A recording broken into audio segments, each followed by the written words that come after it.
Hi, this is Casey Hodges. And Catherine Camsey from Fairy and Flame. And on this episode, we're talking to Kaylee Richardson. Kaylee is an herbalist, beekeeper, and author of The Beekeeper's Apothecary, a brand new book that just came out this August. I have it in my hands right now and it's absolutely gorgeous. Not only is it so pretty to look at all these amazing pictures of plants and all sorts of things, but also it's a really detailed guide. So if you're thinking about herbalism, this is a great place to start. And it's everything from poultices to teas to tinctures. It's all in here. She also has a fantastic YouTube channel called The Honeystead. And also a Instagram that you can follow along, also called The Honeystead. So stay tuned. We're going to talk about herbalism. We're going to talk about her passion for mushrooms, not the psychedelic kind, but the kind you forage. We're also going to talk about gratitude and her journey from Western medicine into her 60-acre plus farm where she heals her family and her community with her community apothecary. So without further ado, here's Kaylee Richardson. First asking, what is my purpose? What am I here for? What am I doing? And then being open to actually being shown. It doesn't make sense, my whole story. Like, in all honesty, it doesn't make sense. I worked so hard for my career to walk away and never go back. But then it's like, I'm here, I'm doing the thing, and I'm loving it. And I'm healing myself, through all of the actions, prayer, herbs, food. Gratitude. Mm-hmm. So I think that's the first thing, is to ask, like, what am I supposed to do? Yeah. And then just start looking at life differently. I can't just live here and take up time and space. I mean, I saw people on their deathbed who had regret. Yeah. But then I saw people on their deathbed that was like peace, you know? Peace I did out. good, Yes, and I'm like, I want that.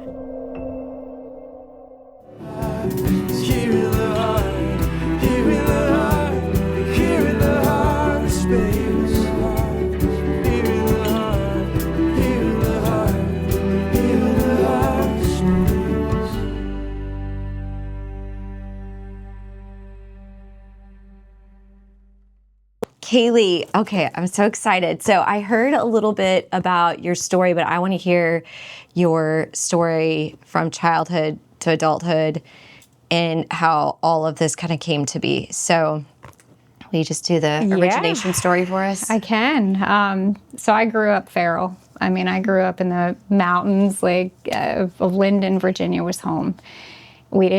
I didn't really do TV. I didn't play video games. I was always outside. I was always flipping rocks over, finding salamanders, the pawpaw fruit, ginseng, the mushrooms. That was my childhood, and I loved every bit of it. Was someone teaching you that, or were you just going out and foraging? We're just going out, and I mean, I did have a basis of herbalism, but it wasn't herbalism to me. It was, we were cooking with herbs. My family is kind of eclectic. We're a little bit of mutts, if you want to put us in a category, but my one grandmother, she was born in Morocco, and I have history, like stories of how her grandmother would go out and forage for mushrooms and then come back, and that's what they would eat. And then I have another grandmother who is from Thailand, so we got to learn a lot of the culinary herbs and the spices.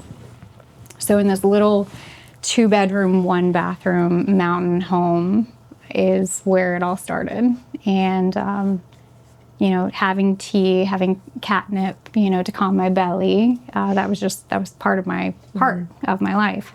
But then we're going to come back to that because I have more questions about. Oh yeah, the catnip. It's like Katie always likes to have consultation in our the catnip is a really good one, especially for the littles. Okay. And the whiny and cranky babies. Right. Can be adults or kids. It doesn't matter. If you're whiny and cranky, drink some catnip tea. You'll. Does it work on husbands? It does. Sometimes you can just, add it into the sauce. Yeah. But no, after my childhood, I mean, I was always outside. I would drink from the springs on the side of the mountain. We would get up and go sneaky dipping in the middle of the night on a full moon sneaky night. Dipping? Yes, I've never heard that. Sneaky dipping. That's amazing. So So I loved it. I loved every bit of the freedom my of it. The freedom. Yeah, it sounds idyllic. Absolutely freedom. And I'm very blessed to have a mom that allowed me to not be, sitting in a row or conform. Yes, I just met your mom. She seems super cool.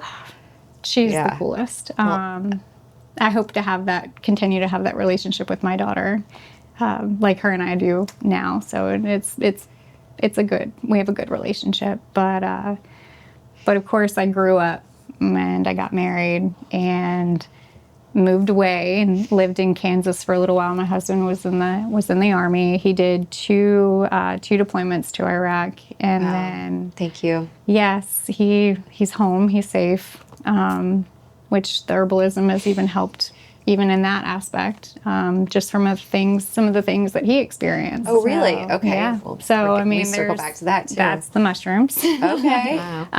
But I kind of got away from my childhood life, and of course you tend to do what everybody else is doing, but I never really fit in. Even as a child, like I feel like I never really fit in. Yeah. I mean, I had a teacher that recommended that I should be on medication because I couldn't focus on what she was teaching, but my brain was already far ahead of it, or doing creative stuff. right. Yeah. And something different. So being outside was always healing to me. the ground. That's part of it. And I got into Western medicine. I started my career as a CNA, and I started gathering little bits of just knowledge, from experiences and people that I was taking care of, and hearing their story. And hospice was really good for me to be a part of. It's the hardest thing that I think I've ever done, is just being a part of somebody's passing, but yet it's actually really, it's beautiful. Yeah. As long as you accept it, and you're not fighting it. Yeah. So some of the stories that I had heard from people, and it all ended up being kind of the same thing. It was all family. It was all love. The only thing that really mattered. And had my children. I have two. My son's going to be 18 this month. Gosh, which is You look crazy. great. Yeah. 18 Wow. years old. You say like 4 or something. Yeah. Gray hair and all.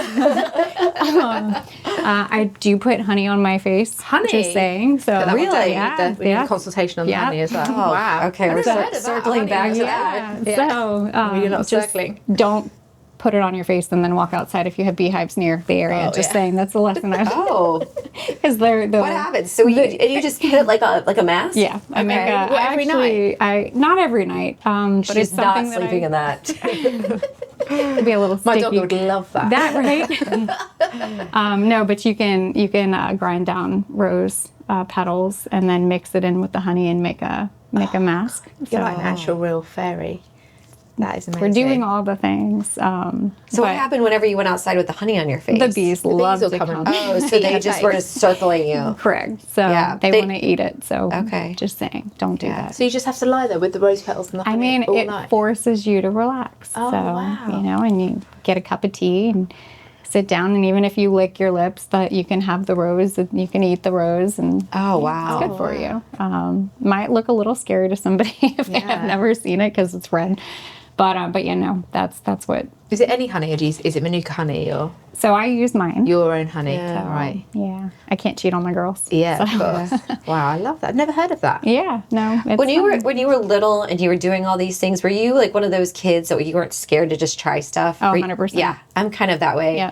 Everyone asks me about like, how did you know how to do chickens and all this stuff? And I'm like, I didn't know. I just You just did it. Yeah. Yeah. I mean, what's the worst that Yeah. can happen? Yeah. I mean, the only thing to me, looking at something, if I want to try something and I just do it, is better than, even if I fail, it's better than not trying at all. Exactly. Because that is a failure. It's failure. Exactly. So yeah. So husbands, so you guys are in Kansas. Yes. Got into medicine, started kind of seeing this revolving door happening where just people were just Staying sick. yeah. And that kept in the back of my head all the memories, and also to like hearing the people, hearing their passing, hearing their story. So I'm just kind of collecting all these things, like what's really important in Fundamentally life. collecting. What's our foundation, and family and food. Love. Faith, all of that. That's all a huge part of it. But I'd become a mother. We came back home. I still worked in the hospital, worked in nursing homes, did the hospice, all the thing. And then I decided to go back to school and become a surgical first assistant in the operating room.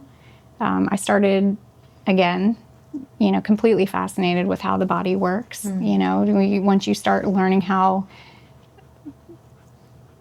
perfectly designed our bodies actually, and how our systems all work together.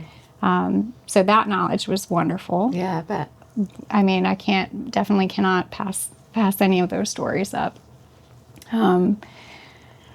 But I started taking a toll. My health, started really affecting, the work started really affecting my health. I started feeling my joy was gone. I was under fluorescent lights more than I was outside.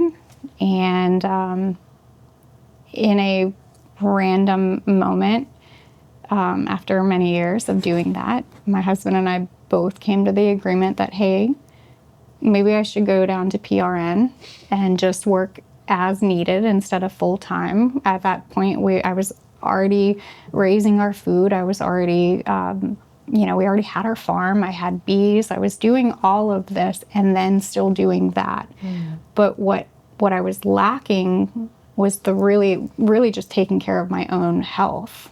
I was so busy taking care of everybody else. I was pouring into so many people.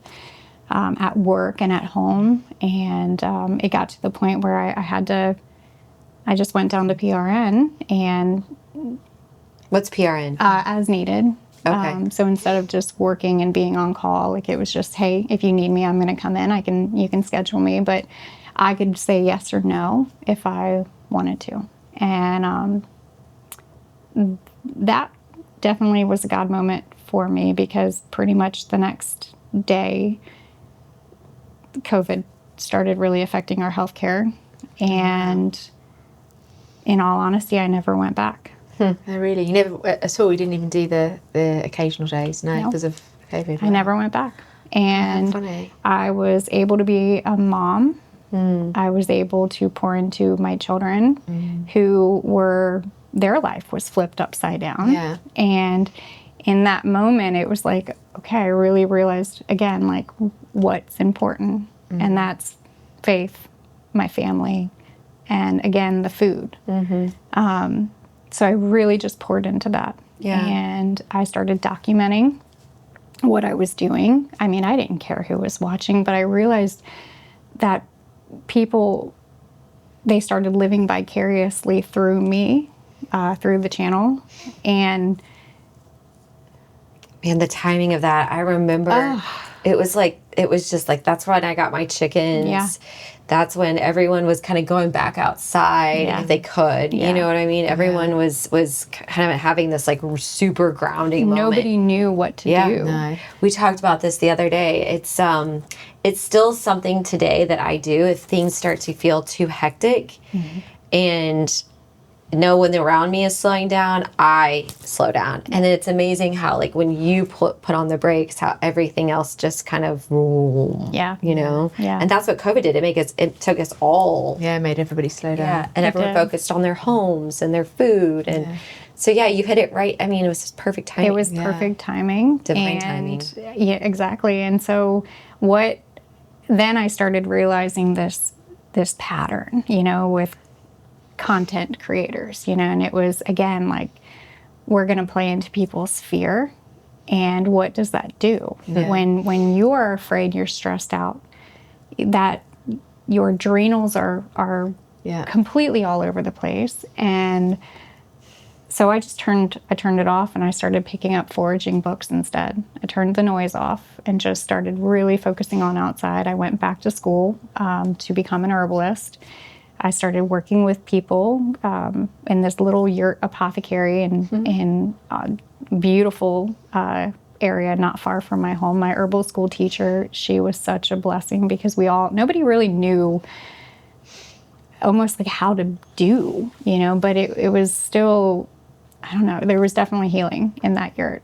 Who is your herbal school teacher? Teresa Bourdwine. Okay. So she owns Green Comfort School of Herbal Medicine, and she is probably one of the coolest ladies I think I ever met. She studied under Dr. James A. Duke, who he's since passed away, but he is a renowned herbalist. And so all of her knowledge that she learned from him, it all it carried over.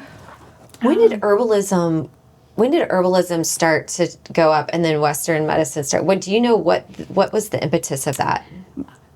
You want to go down that rabbit hole? Yeah, I do actually. Because I don't know. I do think that herbalism, if you're using herbs in your kitchen, you're an herbalist. So I don't think it ever went away. Yeah. I just think that I think people chase titles. And that's the one thing that I really talk about with herbalism is if you look up the definition of it, if you're growing and using herbs, you're considered an herbalist, especially if it's medicinal herbs. Well, the medicinal herbs are thyme, they're oregano, right. They're garlic, rosemary. They're rosemary. We're not detached from herbalism. And I think there are people who, and I might get shunned for saying this, but I think there are people who put themselves up with this title and they lose the real meaning of it. Herbalism is meant for anybody, who are using them. But I do think that there's money that has been involved, and I think that if you want to make money, you're going to keep people in a state of and unfortunately illness is a culprit, and that's food, and that's the noise, that's the news. So I don't just talk about herbalism, I talk about the holistic approach, which everything is holistic, just like our body and how it all works together. Herbalism is part of that. If your mind, your body, and your spirit all go hand in hand with the use of herbs. Because if not, then you're just using herbal medicine, just like many people will take a Tylenol for a headache. Or, take an energy drink because they're constantly needing to wake up. But what could you do outside of? It's part of it. And it's just knowledge as well. I mean, I think that people just don't. I mean, my mum was always big into it, and I used to, I like I said, I know a little about it, but the ones that I've used, it's unbelievable. It's just once you start using it, and you start using it with your children, and you start using it yourself, and it takes that leap of faith of believing in yourself that this is going to work. Because there's some people that will question it and be like, oh, is that cat's a bit crazy? And I get that a lot, not just because of herbs, but but you can't believe how brilliant they are. And my mum always said there's nothing that isn't here that everything is here to heal us. Correct. God left us all these little gems to hit. If whatever you've got, there's something that can help heal you. I just had a goosebumps. I love when we talk about that. It's all here. But once you start, diving in and digging in. The key to what you said is my mom. And so so much of this knowledge I feel like has been passed on through the generations, which is a whole other conversation. Oh, this is why we're sharing. Because if we don't, our children are they're not going to have this. This is a bigger conversation, but if you think about it, if you didn't learn from your mother, would you have ever learned? No. Well, it was just normal for us. Right. It wasn't a big deal. Same. Yeah. It's just like, and not to go too deep because we can edit if we need to, but it's just like, I think it's also like people now fear outdoors. Like I just had my sister-in-law in town, and no offense, Candace, but it's like I asked her to go hiking with me so many times, but she's so petrified of like tick-borne illness, which I get. There's a lot. I don't want to discredit any of that. I have it. I have one of them, but I still go hike. And I think there's just all this fear around insects and poison ivy and all these things, like going back to the fear-based stuff. It's like, since when is going outside scary? You know, snakes, whatever it is, right? It's like, that to me, if you see your kid pick something up and put it in their mouth, everybody freaks out. I mean, I freak out if they're in town because I don't know what it's sprayed with. But yeah. We have, when we have workshops on the farm, I take people out and I make them eat the weeds. And I mean, that right there, letting people see like, oh my gosh, I can eat the dandelion. Yeah. Like, what? Yeah. And I'm like, yes. I'm like, you can actually roast the root. You know, that tastes good in coffee. You can eat the green. You can eat you can eat everything. Yeah. And they're seen as weeds. We've always been told that a dandelion is a weed. They're not good. They're not good. They're bad for you. Right. Yeah. So it's more than it's more than just education. I think also it's this like shift of people moving out of that, going back to that fear-based, thing and being open to it. So there's definitely, it's living more intentionally. And that's choosing, I can choose two different ways. Yeah. I can choose to eat junk and feel horrible. Take an herb to help me, but guess what? If I don't change what I'm eating, if I don't change what I'm doing, I'm still stuck. Yeah. But if you really want to get to the core root of the problem, I mean, even with herbalism's wonderful. You can use it for the acute situations, like if you have a sore throat, marshmallow root will really help that. Slippery elm. If you need to boost your immune system, you've got elder, you've got echinacea, that's going to quickly boost it. Yeah. But if I'm not saying that you're not going to get sick. People are going to get sick. Yeah. But if you are continuously stressed, you're more susceptible to getting sick because your adrenal glands are completely, which is where I was. When I left the healthcare. I mean, I was completely depleted. I felt like I lost myself. I was so skinny, which I know I'm not. I'm average size, I feel like, but I actually had to put weight on because I was pouring so much into everything else that I was not pouring into me. Yeah. So I had to become my first client. I had to take care of myself. I always feel like that's how it always starts. It always starts with you and having to wake up your own journey, and then you learn, and then you want to share it because it's so powerful. Yeah, and what's beautiful is I didn't have to I didn't have to go and get medicine. It was just being a little bit more mindful of what I was putting into my body, not just with food, but with what I was listening to, what I was doing. And starting your day with gratitude is 100%. Yeah. That if anybody I hear that again and again and again. Yeah. It's so true. Your mental health is so connected to your physical health. I mean, you can see it with an animal. Yeah. When an animal is not feeling well, what do? They're depressed, and they hide, they sleep. Yeah. We are almost the same. If you think about it, if you're depressed, what do? You hide, you sleep. Yeah. So mental health is a huge part. So now you're on the farm. Yeah. And you guys have how many acres? 60 altogether. 60. And you're growing your herbs. Growing the herbs. You're growing your own meat. Growing the meat. You have your honeybees. Got a lot of bees. And I'm sure you have chickens. Lots of chickens. Yeah. What else am I missing? We do have pigs. We have cattle. We have some goats. My goal is to eventually get a dairy cow I would love to have, but I'm not quite sure what season we're in yet for that. So my husband's like, hold on a minute. So he's building me right now a commercial kitchen. Oh, wow. In my barn, so that when I do have my dairy, then I can have my cheese room. And I want to come to the cheese room. It's going to be great. But no, I'm still learning. But I think that's just my nature. Yeah. I think there's something completely beautiful about not knowing everything and forever being that student. Because if you're not able to be taught, then what do you have? Like, you're done. You know, so it's very humbling to say, like, I still want to learn. I still want to do this. Yeah. So, yeah, who knows what's going to happen. How many herbs do you have in your apothecary bar? Oh, probably about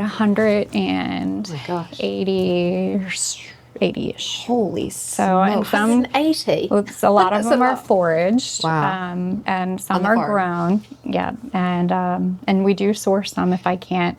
So we opened up the apothecary on our farm, my mother and I. She actually went to herbal school with me. So cool. And it was, I mean, again, like that right there is healing, because it's, you know, you lovely. I got to learn who my mother was Yeah. as a woman, not as my mom. Yeah. Oh, wow. You know, that. so I'm very excited for her because her passion is culinary. Okay. So I'm really trying to, like, okay, let's do Usher her this. into You this know, space. let me Yes. show you what I've done. So she's getting another life of her Oh, own. This is so cool. yeah, it's really, yeah, it's going to be really good for her. So, but I'm very excited about that. But yeah, we do. So you're selling the herbs out of your apothecary. So actually, I don't Okay. sell. So this is what's beautiful about technology. So I host workshops on our farm, and I consider myself a community herbalist, which means if anybody needs something, they'll come to me. We do some consultations, but my goal as an herbalist is to not have you become dependent on me. My goal as an herbalist is to show you how to do this. Because again, there's this dependency. You know, our society is so accustomed to depend on somebody to fix my problem. yeah. Yeah. Where's the accountability? You know, if you really want to learn, I want to teach you how to do this for yourself. So a community herbalist, tell me what that means. If you had chamomile and you needed to help somebody who had issues with sleeping, and you're sharing your herbs with them, you're a community herbalist. Okay. You know, so there are, again, herbalism is such a broad spectrum, you know, so how do you put it in a box? You really can't. You know, so if you're cooking and you're sharing and you're doing this and you're growing this, You're inspiring. you know, yeah, that's the goal. You know, Yeah. that's the goal. Because I feel like people will see the bigger picture and then they won't do it at all. But it's so easy. Imagine if someone could know, there would be a whole new level of respect for plants and Mother Nature. 100%. If someone walked in, had a headache, took something, they would look at that weed different. They would look at that plant different. They would look at that tree different. It would shift everyone's mindset. Yes. And there are herbs for that. And, you know, I used to suffer from migraines. And I tracked what caused my migraines. That's the big thing, too, is like tracking what causes. Yeah. The triggers. You have to track it. How do you track it? How would you go about I doing that? have a journal. Okay. So it's like, what did I eat? What caused what did I do? You know, Right. was I stressed out that day? Look at what my day, I found out that I'm very sensitive to the barometer dropping. So like before a So thunderstorm, is GT. you know, as soon as the thunderstorm was coming, I'm like, oh, boom. So there's an herb called feverfew, which is a beautiful little flower, kind of looks like a daisy, but small. The leaves are different than a chamomile, a little different than the chamomile leaves. But that herb is a vasodilator. So I have constricting migraines. So when I would take the herb, a leaf, and I'd pop it in my mouth, it has like a very aspirin-like taste. It's a little too sensitive, so I don't recommend that way of taking that herb. I'll just grab it and eat it. But You raw dog it. right, just throw it in. But that helps prevent migraines. Okay. So I use that as a Say it preventative. again. What's the Feverfew. feverfew? Yeah. So if you have constricting migraines, that has been very helpful. But yeah, you're right. I mean, if people experienced it, then they have a better chance of believing that, not believing, but actually being shown like this can help. You know, we've had a lot of people come in and they'll be like, oh, I don't believe in herbal medicine. And I'm like, oh, do you drink coffee? Like, yeah. Do you eat garlic? Yeah. Does it wake you up? Like, oh. that's herbal medicine. Yeah. You know, what is that doing? That's a stimulant. That's waking you up. Does it make you go to the bathroom? Like, it's also a laxative. Herbs cause actions, Yeah. you know, in your body because of what they're made of, all the phytochemicals that plant has. Yeah, the intelligence of the plants. You know, and when you use it, it causes an action in your body, just like if you were to take ibuprofen because of inflammation, if you have pain, you know, what can you do to change that? Like, what herb might help? You know, there's a lot of herbs that can help with inflammation, like turmeric. Yeah. But then there's herbs that might help with pain, which those are analgesics. Yeah. You know, so it's kind of retraining your mind. It's almost like getting people getting that crossover from being brave enough to do it. Right. I had an operation and I had antibiotics, and everyone's like, you have to take the antibiotics, you have to. And I was like, oh, you know, I'll take the antibiotics. But everyone has said you've got to do it, which is fine. And, you know, obviously I'm not a doctor, clearly. Right. But I got them and I was like, do you know what? I'm going to try the Manuka honey and the oregano oil. Yeah. I'm just going to try it and see it. And I'm not going to be crazy. And if I don't feel right or I feel like I need it, I'll go and do the antibiotics. And I did it for the whole course. And I took it as, you know, I just went and taught myself and I mixed it myself and I did it myself. And I was fine. Right. And it worked. Right. And that gave me, and I was like, because I thought, I can't talk the talk if I'm not going to walk the walk. Right. I wanted to try it for myself, and it was a big operation, and it was necessary to have some sort of, you know, of that, you know, have antibiotic or a care of that. But it worked, so now it's great. And then it sent me again on this massive deep dive, and now I just keep trying everything. I use me as a guinea pig myself. You have to be our first. You have to be able to experience it. So when we started introducing more and more herbs outside of the culinary, which again, like the culinary is very much a form of way to get in the herbal medicine. I wanted to experience every single herb in its form. Like I wanted to try it as a tea. Did I like it? Did I not like it? You know, as a tincture or a capsule. And I have my staples. You know, in the beginning, part of my herbal protocol was I needed to calm down. I needed to restore my nervous system. I needed to introduce adaptogen herbs, which that is an action that basically helps promote balance in your body, calms everything, like calms your adrenals, calms all the crazy, is what I say. But holy basil was one of the first ones that I really started to fall in love with. I also started to fall in love with passion flower. Not every passion flower is the right passion flower medicinally. You want to look at the scientific name, but it's the Passiflora incarnata. But that herb was wonderful for anxiety. It was wonderful for just kind of taking everything down a notch. And then milky stage oats, which is Avena sativa. I mean, oats. It's oats. So good for your brain. But I grow my oats and then I'll harvest them and I'll turn them into a tincture when they're premature. But the oats themselves, they act as a nerve tonic. So our whole body is nerves. I mean, we have nerves throughout our entire body. And it's as simple as that little single plant. But after a couple of months of taking it, I was like, oh, wow. Like everything just seemed to be fine. I wasn't stressed. I really started remineralizing and taking care of myself. Stinging nettle was another one. Great tonic herb. But then I started really shifting into the mushrooms.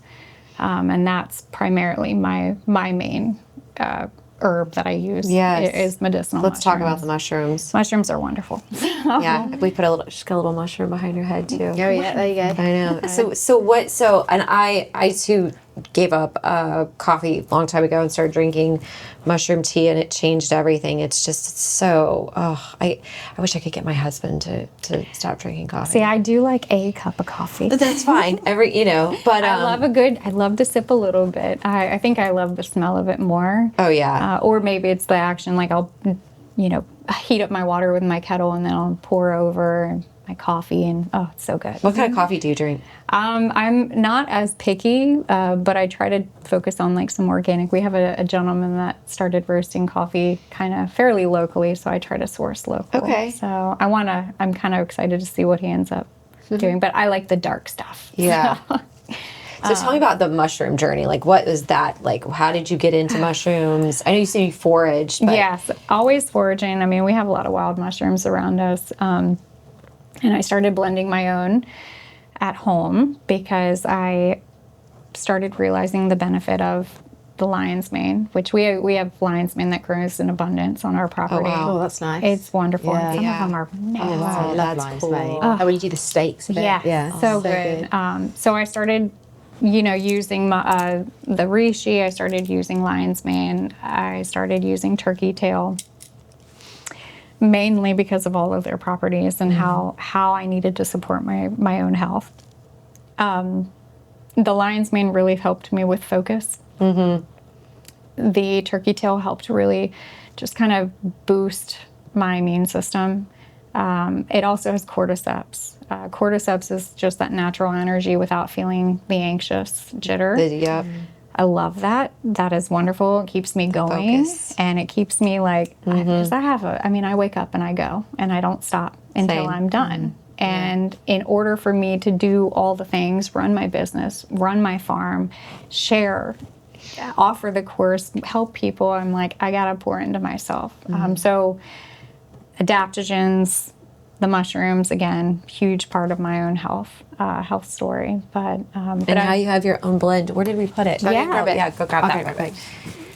So all those mushrooms in Be Attuned? yes, and then it has the cacao, the organic cacao. Oh, I love and, cacao. I love the yes. whole ceremony of cacao. I know. I have It's- done the cacao, yeah. Oh, And then I love doing that. coconut milk powder, because I think, again, like our we need fat. Our brain needs Yeah. fat, and so adding a little bit of that to Yeah. it, I think, helps. But I had purchased some blends in the past, and I one didn't like the taste of it, and two, some of the companies. I don't want to mention, Yeah, because to each of their course. own, but some of them would sell mycelium grown on grain. So tell everyone what the mycelium is. It's the actual root. Yeah, Of the, it's the root of the mushroom. And when they say grown on grain, there are these grain blocks. grain blocks, Yeah. and so when they powder Which is how a lot of it's a lot manufactured for Yeah. big ag. Yeah. yeah, and I'm not knocking that, but it didn't work for me. My gut was super sensitive. Do you have a gluten intolerance? Probably. Undiagnosed, but But who knows? yes. We all do, right? Considering how our food is I grown. could tell you if I go and eat at a restaurant and I have a lot of bread, I'm hurting. Yeah. So again, part of my health is you have to listen to your body. Sure. If you're constantly doing the same thing over and over again and you're not changing, like, Yeah. and taking a Band-Aid, I could take a Tums, or that's not fixing it. Yeah. That's just covering it. Yeah. So I really wanted to get to the core root. So I cut the bread. Sourdough is great. Love that. But essentially I started blending this, and what I found was it's helped me focus. That stigma of my childhood teacher saying that I needed to be on medication is gone. Yeah. Yes. That too is also part of your health journey, because I'm sorry, like when you start proclaiming something over your health, Yeah. you start believing it. Yeah. Oh yeah. Oh, yeah. I mean, it says it in the Bible. You know, My words- pastor grandmother would always say, "I don't claim that. I don't Yeah, claim that." Don't claim that. But words speak life and Yeah. death. Yeah. And Oh, yeah. so, Words are so powerful. Beyond They've got it. such weight to them. it took me until I was in my 30s to Yeah. actually realize, like, oh, I'm not Yeah. broken. Like No. I'm actually like yeah. I'm created exactly the way that I'm supposed to be. Yeah. I just had to walk by faith, and I sometimes believe that walking by faith isn't what we're seeing on the outside. It's walking by faith for what God sees in us, Yeah. and like Yeah. what our capability is, and what Yeah. we are able to. And also, what's normal? Right. Well, I mean, Yeah. come on. I mean, it's like who's our gauge? Yeah. No one in my family. Right. I can't, So that's essentially part of it. But I started it for me, and I started it for my family. I'm so and excited to started try it. it for my husband, and then then my neighbors and my friends and people were like, what are you doing? And then they're seeing my family and they're seeing my dad and his health and my husband and how he's just like on it and me. And then it just turned into this thing. And so it took me about 2 years to find, after roughly 4 years of blending, it took me about 2 years to find a company that would help me. Yeah. And these are grown wild. They are grown, but they're grown the right way. Got it. So not in a grain block. Yeah. So if you have a gluten intolerance, be careful what mushroom powders you're using, because those can actually make it worse. And these are all fruiting body. So it's not the mycelium. Any mycelium. Yeah. So it's not, that's all I wanted. I wanted to know that it was a real mushroom that I was taking, and that was the only way that I could. Yeah. Is to do it for myself. And I mean, it's been such a blessing. I have, we just launched it back in October, and now I'm blown away with how many people The response. Are sharing. Yeah. So, and some people it hits them right away. Some people it takes a few weeks, but we all have to remember it depends on, we all have a different starting point. Sure. Do you have it in the morning? Do you take it? I do it in the morning. Yeah. I do have a friend that takes it in the afternoon. Yeah. And she cut her afternoon coffee, and she was like, this is great. Yeah. So I have mine in the morning because it's just, I have a beautiful little routine. I get up, make mine, go for a walk, gratitude. Yeah. Check on the bees, check on the chickens, and, go throughout the day. Yeah. But all I want it to do is help people. So. Love that. I can't wait to try it. Bee attuned. Yeah. So let's talk about the bees real quick, because that's your jam. Yep. The bees are my jam. The name of it came because, honeybees do this beautiful thing when a young honeybee, before she lives the majority, like the beginning, first couple of weeks inside the colony. She's got different tasks as she goes throughout her life journey. But then there's one day that she'll leave her colony and she'll fly up and she'll circle around as if she's orientating herself. She's trying to figure out her home. She's orientating herself to where home is. And then she goes back down. And then at that point, then she starts becoming a forager bee. So the attune to me was, I needed something that would help me find balance and attune myself to just, this is my surroundings. This is what I'm doing. So the honeybees have been a huge part of my herbalism journey. They've been a huge part of my health. Well, and it's such a parallel, the idea of like going up and then circling and then saying, this is my home. It's similar to what you did. Like you went up, you had that shift, you got the property and the land, and then you came back down to it. Come back. Yeah. And so all of this has been unfolding over the years, and the story's not over yet. Like, I'm still learning, I'm still watching, but I started realizing truly like the importance of foundation and what it looks like. And so for my homestead, I wish I would have documented our journey into beekeeping in the beginning, but I didn't. I was too busy doing. But I watched over the years how my pastures have become filled with clover and how the land has just completely come back. And I'm watching all of this stuff happen, and I'm looking at my animals and I'm watching them eat, and they're eating the clover, which is not only feeding my livestock, but it's feeding the bees. It's creating healthier bees. But really what it's doing is it's restoring the soil. Yes. So it's all this beautiful thing. And if you live life so fast, you're going to miss it, So it's like, that's beautiful. That's part of the story. That's part of, pausing. We call it practice the pause. How many hives do you have there? They're like chickens. Yeah. I think we average around 40. Around 40 colonies, but we are going to be setting up another apiary location on my dad's, in his little apiary. So, because we all keep bees together, except for my husband. He just loves the honey. Yeah, it's all right. But what is it that, there's been a lot of discussion around the bee population lately and the things that are happening. So did you guys avoid that situation, and what do you think's happening with the bees? Well, I think there are a lot of people who are losing colonies, but I think that people look more at like the commercial beekeeping than they do the backyard beekeeper. Got it. So I think the colony loss for the commercial beekeepers are high, and I do believe it has something to do with sugar. I think when beekeepers harvest, not all, I personally don't, but when beekeepers harvest their honey, a lot of them are then fed like a sugar water or syrup. But what does sugar do to us? Right. You know, it kind of jacks our gut up. Mm-hmm. And if our gut is These are off, immune system what are we doing? susceptible. Yeah. You know, so the same thing. So I think that does play a role. I also think that traditional beekeepers are taught to feed. I was taught to feed. When I started beekeeping, I kind of just did it and then took some classes, and it was feed. And I sat back and I started watching, and I'm like, why am I harvesting their honey and then giving them crap? You know, like, what am I doing? So then I changed my entire everything. I'm like, okay, I do look at my bees like livestock. They are part of my home. They're part of what I'm doing, and I'll step in if I need to step in. But if I don't, they're going to be okay.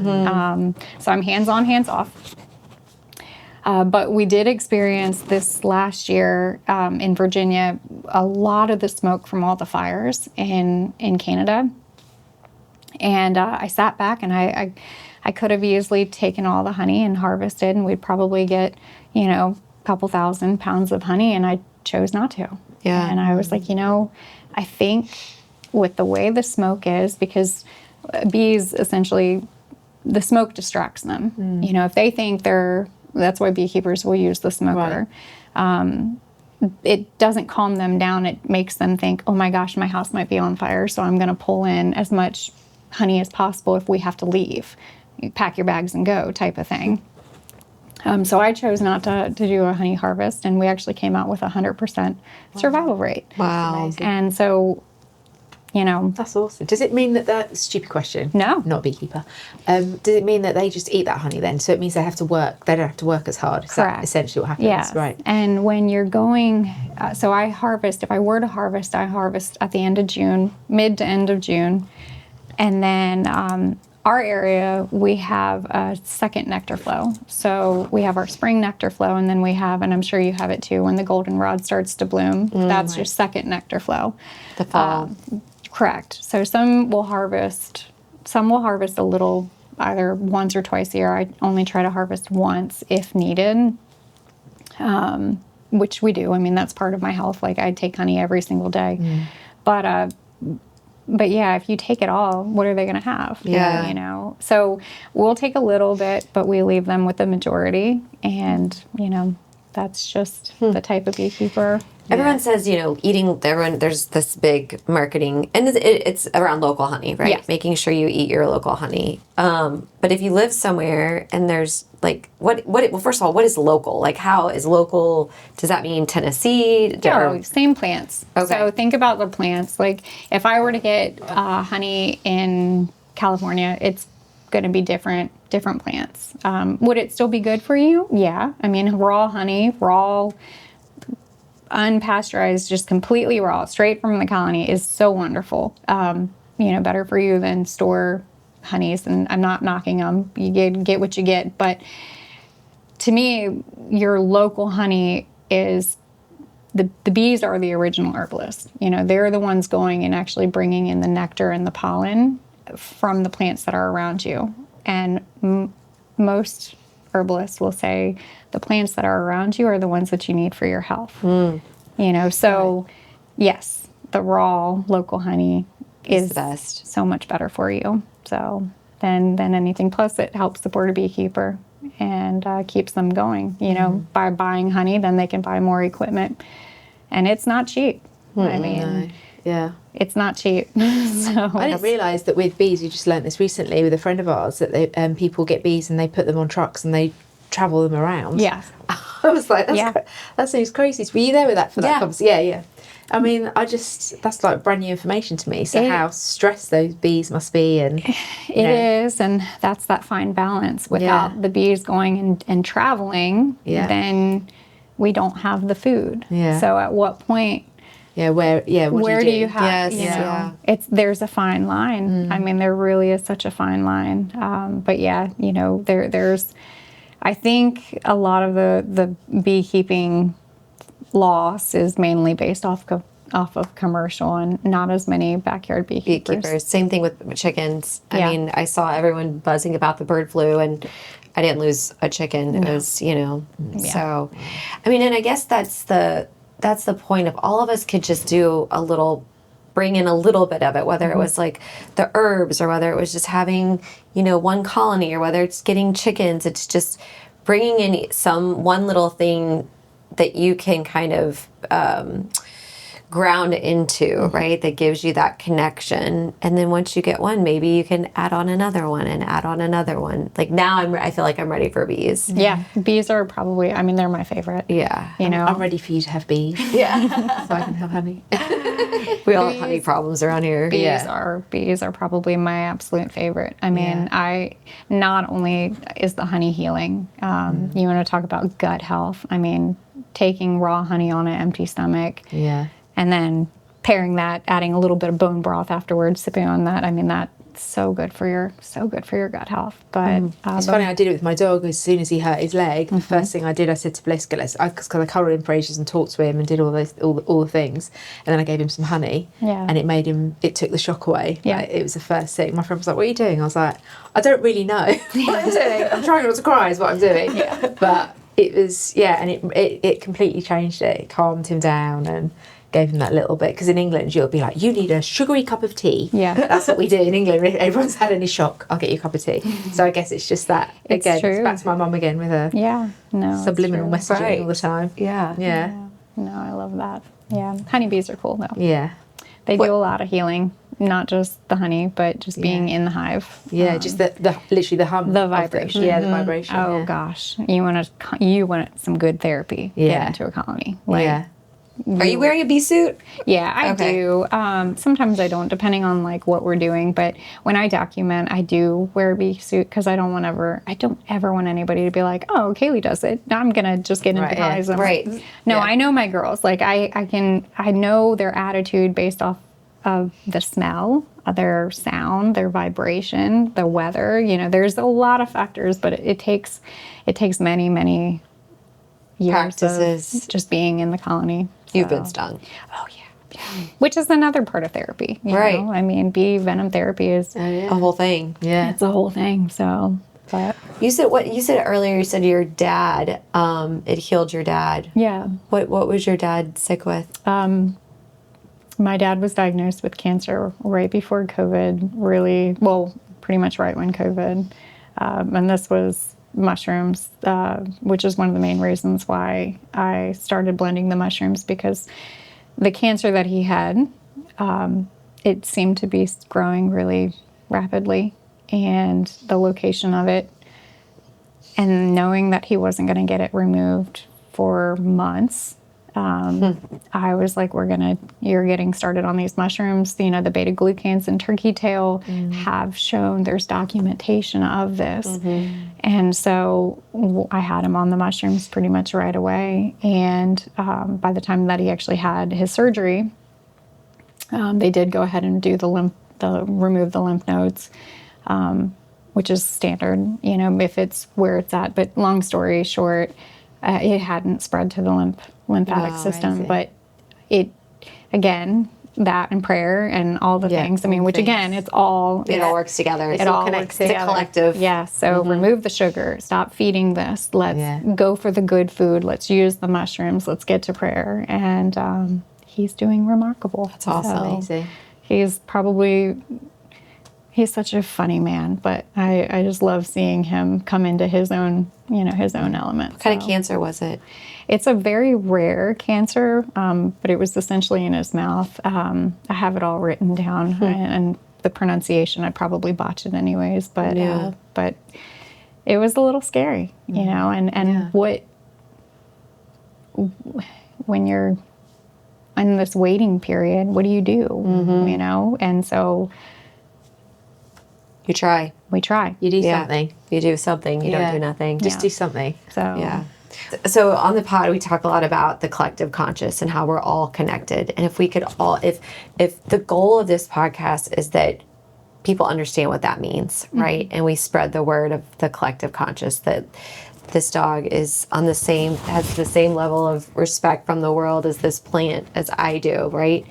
And so I think we share probably that same thing. But let me ask you this, like, for people out there who don't know about the collective conscious, or maybe aren't in alignment with what they want to do in life, or maybe they're spiritually depleted, like, where would you recommend they start? first asking, Okay. like, what is my purpose? What am I here for? What am I doing? You know, and then being open to actually being shown. You know, it doesn't make sense, my whole story. Like, in all honesty, it doesn't make sense. I worked so hard for my career to walk away and never go back. But then it's like, I'm here, I'm doing the thing, and I'm loving it, and I'm healing myself, you know, through all of the actions, you know, prayer, herbs, food, Gratitude. gratitude. You know, so I think that's the first thing, is to ask, like, what am I supposed to do? Yeah. And then just start looking at life differently. You know, just start looking at it as in, what is our real purpose? You know, is it, I can't just live here and take up time and space. I mean, I saw people on their deathbed who had regret. Yeah. But then I saw people on their deathbed that was like peace, you Yeah. know, Peace I did out. good, you know, and Yes, I'm like, yeah. I want that, Yeah. you know, so, I love and I that. think people don't look at life Yeah. like that. You know, I know that when it's my time, it's going to be good. Yeah. Like, that's what I Amen, want. sister. That's Yeah. peace. Yeah. In itself, isn't Yeah. it? My kids are going to be able to take care of themselves. Yep. My kids know what plants are what. They're not going to forget that. No. That's the goal. I love that. We're Yeah. passing things on. We're planting seeds. And they're not going to be scared to try. No, it's Yeah. that ripple. Yeah. Yeah. If you drop a stone in the water, what does it do? Yeah. Yeah. I want some big ripples. Yeah. So I love that. that's our goal. Yeah. You all, one more thing too. It's like that putting yourself in a place of discomfort before comfort is so important too. Like, you went into a place of not knowing what you were doing, how you were going to get started. You made a big shift, and you just figured out. So it's like, take away the fear. Yeah. Get uncomfortable. If we stay in the one place for too long, that's not a good place to be in. Yeah. It's not. And there is absolute beauty in breaking. You know, the last day of walking out of the hospital, I looked down, and on the concrete, there was a dandelion that was growing out of the broken concrete. And I'm like, There's your okay, sign. I Okay, got there's your this. sign. There I it got is. this. We're Yeah. going to be okay. Oh. So yeah, you know, sometimes you just don't know, but isn't that life? I mean, Yeah. the only thing that's constant in life is change. Yeah. And like, as soon as you get comfortable here, guess what? Something else will come along. That's right. So- You need to put that imagery somewhere in your materials. That's a good visual. Yeah. Yeah. I got it when you said that analogy. It's in the book. Oh, yay. And real quick, when's the book coming out? As of right now, it looks like it's going to print later this month. So And it's the Honey Apothecary. the Beekeeper's Apothecary. the Beekeeper's Apothecary. But it's not just for beekeepers. My What's goal, in the book? What's the? it's Give us a little all synopsis. herbalism, wait. and with the use of honey and salves and Yeah. making salves Oh, it's and gonna be brilliant. electuaries and tinctures and teas. Yeah. But the goal is I go into every single system of the body, and we talk about what herbs do what in each system, because be the so goal is interesting. I want people to become their own herbalist. Yeah. So it's all about the foundation. Yeah. So, Well, thank you. Thank you for everything you're doing. Thank you for squeezing us in. Of Yeah, we really course. appreciate it. no, what a blessing. I mean, how odd is this that Actually, I think it's actually not. perfect Yeah. synchronicity. absolutely perfect. So, Oh, thank you, Kaylee. yeah, thank you for having me. Thank you so much. Thank you.